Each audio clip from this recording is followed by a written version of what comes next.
নমস্কার বন্ধুরা, আশা করি সবাই খুব ভালো আছো। শুভমিতা ব্লগে সবাইকে স্বাগত জানাই। আজকে তোমাদের সাথে শেয়ার করব ঘরোয়াভাবে সহজ পদ্ধতিতে সুস্বাদু ঘুগনির রেসিপি। ঘুগনিতে সামান্য যদি তোমরা এই ভাজা মশলাটার ব্যবহার করো তাহলে ঘুগনির স্বাদ ও গন্ধ সম্পূর্ণ বদলে যাবে। তাহলে চলো বন্ধুরা, রেসিপিটা দেখে নেওয়া যাক। রেসিপিটা কেউ স্কিপ করো না। স্কিপ করলে আমি কি পদ্ধতিতে রেসিপিটা বানালাম বা কী মশলার অ্যাড করলাম সেটা তোমরা মিস করে যাবে। তখন হয়তো রেসিপিটা খেতে এতটা ভালো হবে না। এখানে আমি ঘুগনির মধ্যে আজকে সয়াবিনের ব্যবহার করব। আলুগুলো দেখো ডুমো করে বেশ বড় বড় টুকরো করে কেটে নিয়েছি। কিছুটা পরিমাণে মটর ভিজিয়ে ধুয়ে পরিষ্কার করে জলটা ঝরিয়ে রেখেছিলাম।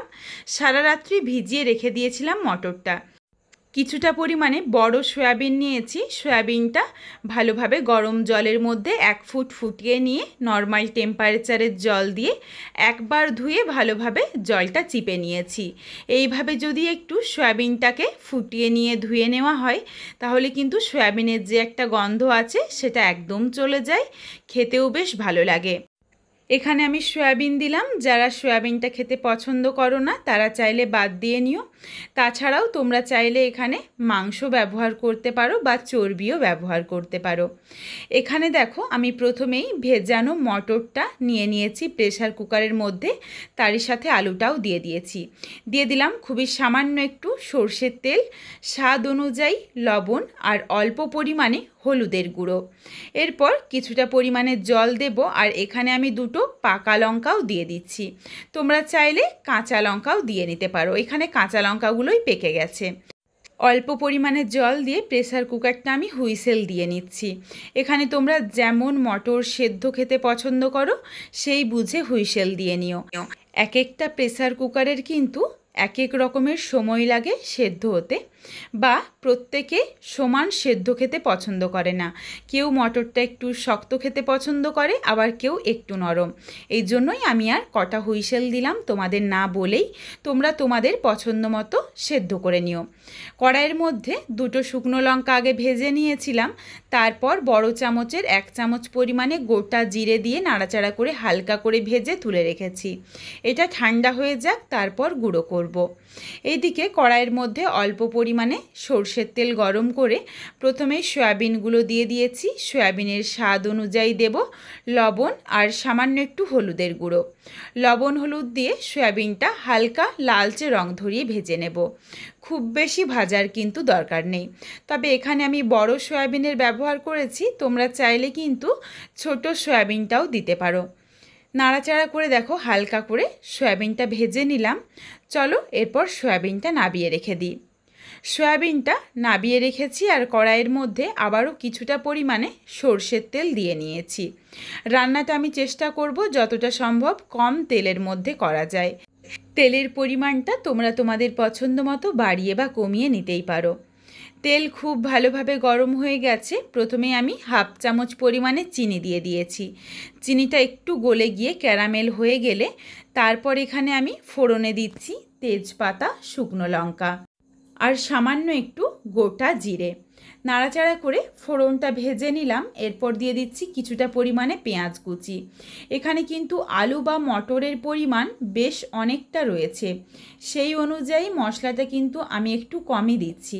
তার কারণ আজকের রান্নাটা আমি যতটা সম্ভব কম তেল মশলার মধ্যে রান্না করার চেষ্টা করেছি। পেঁয়াজের মধ্যে দেখো সুন্দর একটা হালকা লালচে রং ধরে গেছে। তেলের মধ্যে চিনিটা দিয়েছিলাম বলে দেখো সহজেই পেঁয়াজটা লাল হয়ে গেছে। পেঁয়াজটা হালকা করে ভেজে নিয়েছি। এরপর দিয়ে দিলাম রসুন বাটা। রসুন বাটা দিয়ে নাড়াচাড়া করে রসুনের কাঁচা গন্ধটা চলে যাওয়া অবধি আঁচটা কমিয়ে রসুনটা একটু ভেজে নিচ্ছি।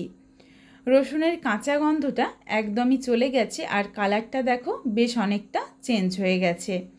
এরপর এখানে দিয়ে দিলাম কিছুটা পরিমাণে আদা বাটা।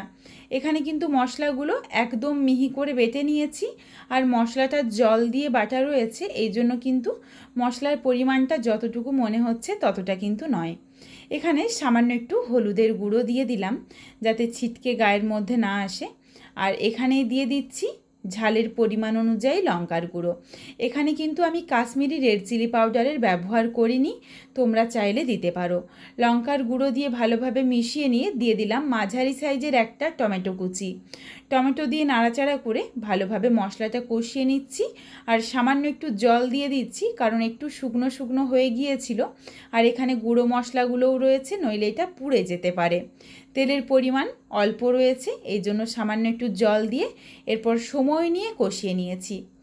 যেটুকু তেল ছিল সেই তেলের মধ্যে থেকেই দেখো অল্প অল্প করে মশলা থেকে তেলটা ছাড়তে শুরু করেছে।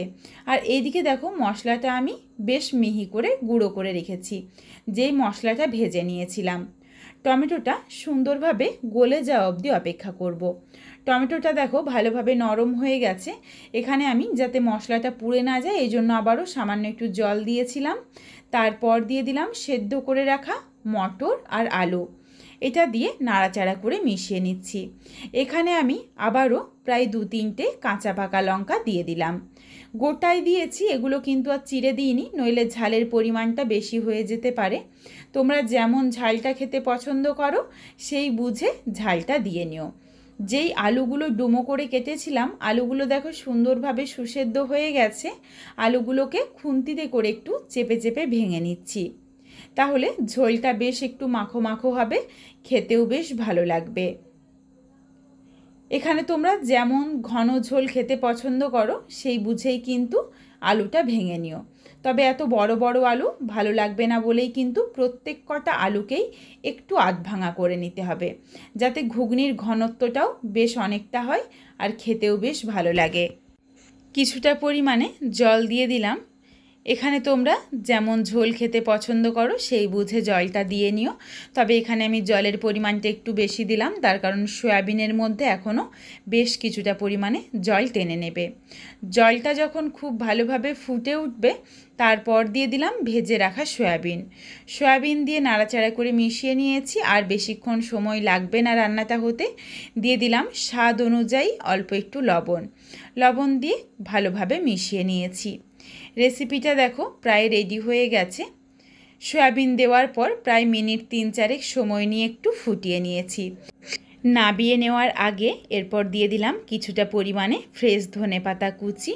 এখানে যেমন তোমরা চাইলে গরম মশলা গুঁড়োরও ব্যবহার করতে পারো, তবে এখানে আমি আর গরম মশলার গুঁড়ো দেব না, তার কারণ এই ভাজা মশলারই সুন্দর একটা গন্ধ বেশ ভালো লাগে খেতে।